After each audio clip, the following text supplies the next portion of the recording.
continuing risk of explosion and sinking of an oil tanker that collided with a freighter off China's east coast Saturday night. Meanwhile, the search and rescue mission is ongoing for 31 missing tanker crew members. The country's Ministry of Transport says one body has been recovered so far.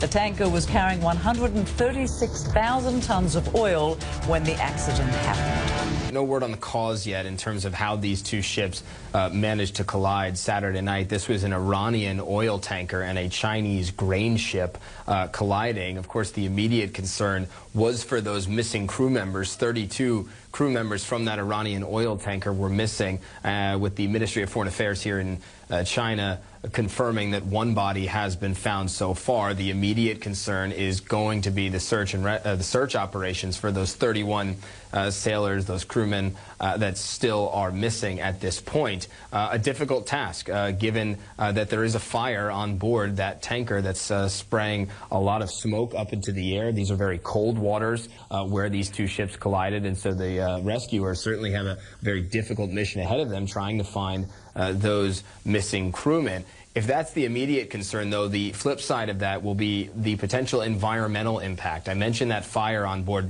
the Iranian tanker. We're not sure the status of that fire at this point, but what Chinese officials have said is there is a concern that as a result of that fire, there could be an explosion, and as a result of the explosion, the tanker itself could sink. We know that some of the oil on board has already leaked into the surrounding waters. We're not sure how much at this point, but of course, if there is an explosion and a subsequent sinking of that vessel, that could make that environmental situation even more treacherous. That's compounded by the fact that the kind of oil that is on board this ship is an ultralight crude oil, and that is the kind of oil that is colorless. It's not the kind of heavy crude oil that you would think of with your more traditional oil spill out in seas like this, and it makes containing that kind of a spill that much more difficult. We're not there yet.